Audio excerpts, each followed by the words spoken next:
Hello everyone, thank you for joining us on MNB World's News Mongolia, where we bring you the latest stories and updates from across the nation and beyond. I'm Batsirin Namshir.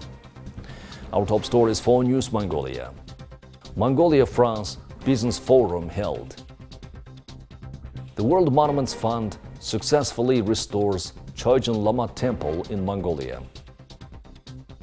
Girls' rights are violated more often in public places. For the news, stay tuned. The president of Mongolia, Khurelsukh, who is paying a state visit to the French Republic, delivered a speech at the Mongolian-French Business Forum on October 12th. In his opening address, the president expressed his deep gratitude to the Mongolian and French entrepreneurs and enterprises who attended the forum aimed at expanding trade and economic cooperation between the two countries. Presently, there are 66 French companies that are registered in Mongolia, and about 80% of their investments are in the mining sector. The business forum was organized to further boost development of mutually beneficial cooperation between the two countries. The government of Mongolia is making comprehensive legal and institutional reforms in the investment policy, pursuing the principle of being a trustworthy and reliable partner for improving the investment climate and protecting investors' interests. In particular, the Minister of Economy and Development has been newly established. The President mentioned that special attention will be paid to further improving the legal environment for foreign investments in Mongolia and creating an investment climate that provides stable operations for investors. And we have more than 70 companies that are present. We have obviously the mining sector with Orano, but we have a lot of different sectors as transportation, airspace, tourism, agro-food, agriculture, services, engineering. So all the fields of the French excellence are represented here for this very important event in the cooperation between our two countries. As to Orano, the field of cooperation is the exploitation of uranium deposits in Mongolia. As the president of Mongolia mentioned, it's a strategic issue, but now it's obvious at the international level that the nuclear energy is imprescindible, indispensable if we want to achieve the carbon zero net emission. So it's very important to develop the nuclear energy sector. So I think this is telling that two democracies have so much to do together in a time which I believe is very challenging for democracies, very challenging for international order. The fact that we as societies, as open societies and as democratic governments feel that we have to share, that we want to share a future, we want to share values, we have very many shared interests as well. That is what this visit is about. That translates into political exchanges, into an economic forum, a business forum today, into joint interests in culture as well. So this is how dense our relationship has become. So what I find very healthy and specific in the economic relationship between France and Mongolia is that very much is based on B2B. It's not so much government contracts or development aid. We passed that. We have Mongolian companies and French companies needing each other and working together in the field of agriculture, for example, and that has lasted maybe 15 years now. But in other fields, what I see is typically a Mongol company finding French partners and asking them to come in retail. It was stated during the forum that Mongolia has a stable tax environment and tax rates are relatively lower compared to other countries in the region. Up until now, Mongolia has established a bilateral agreement on foreign investment protection and promotion with 43 countries and double taxation treaties with 26 countries. France has a very strong developed non-mining sector.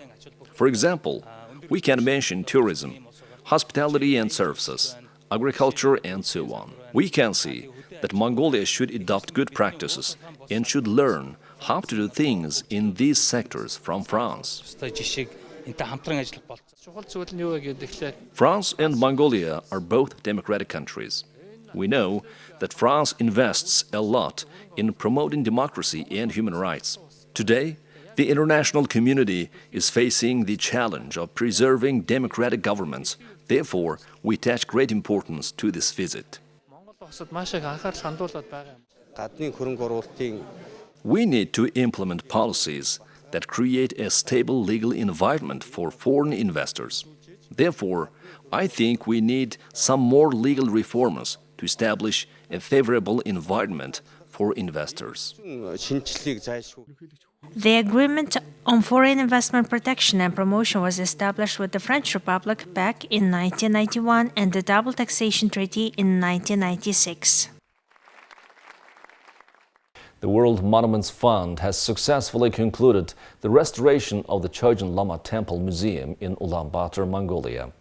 This project centered on revitalizing the revered Yadam Temple, a private prayer space where the temple's namesake once sought solace and reflection. Constructed in 1908 at the request of the 8th Gyaltsandam Khotakht, a prominent figure in Mongolian Buddhism, the temple owes its name to the Choijin Lama, the official state oracle. Remarkably, even amidst political changes, the Choijin Lama temple emerged unscathed as one of a few preserved religious sites in the nation.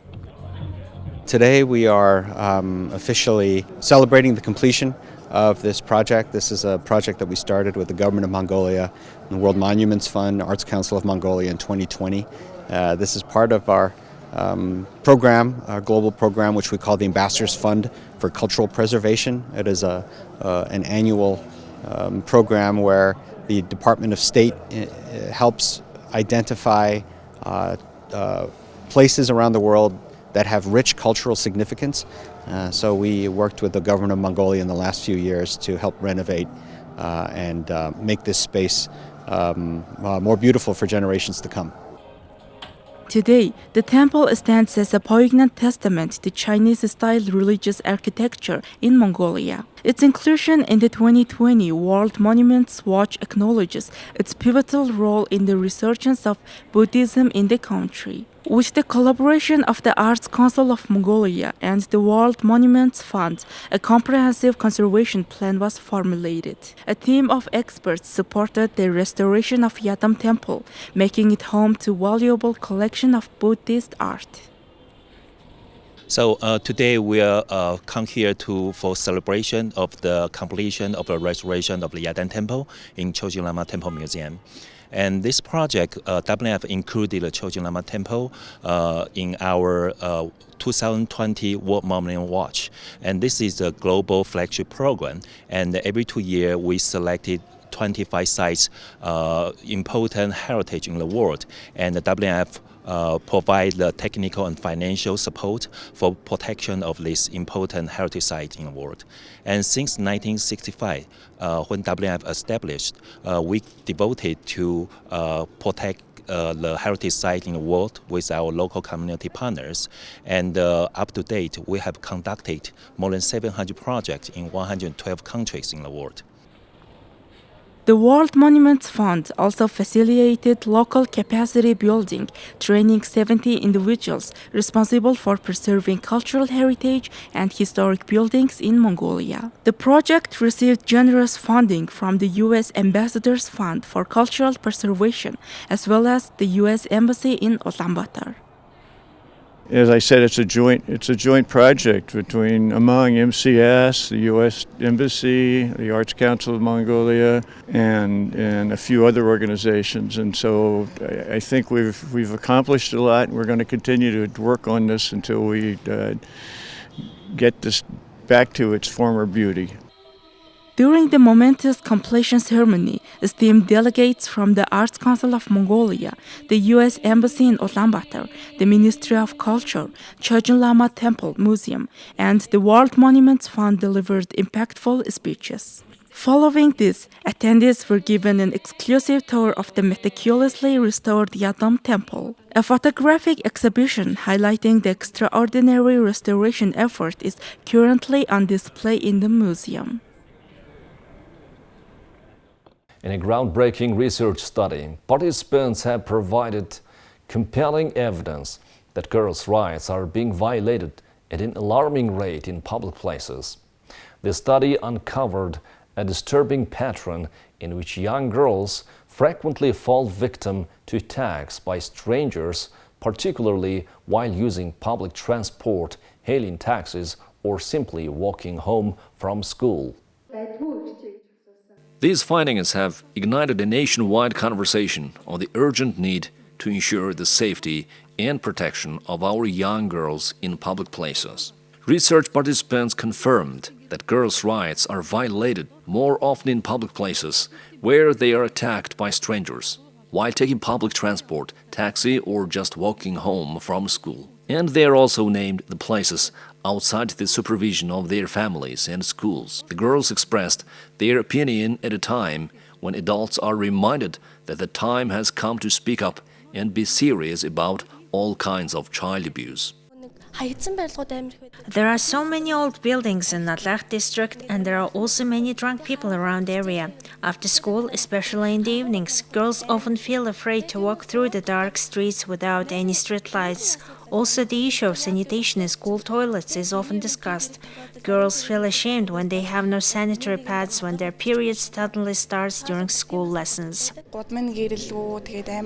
Girls walk through dark streets with no lighting with great fear. It is terrible that these kind of things keep happening to girls these days. What are girls afraid of? They are afraid of people who are drunk and inadequate.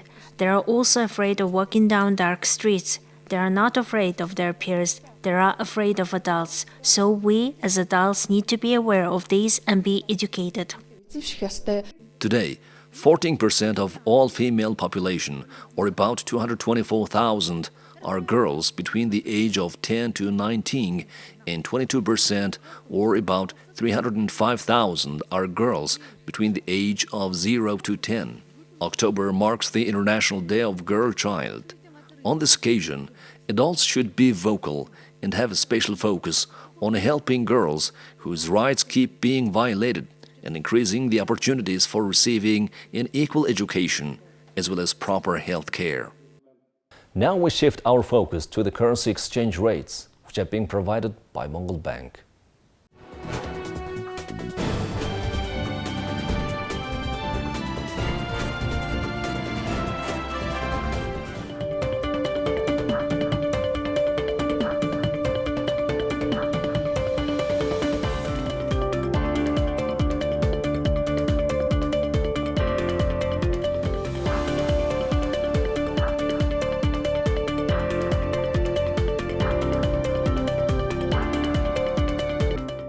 Well, that's all for today. Thank you for staying with us. We'll see you next week with more news and updates. Goodbye.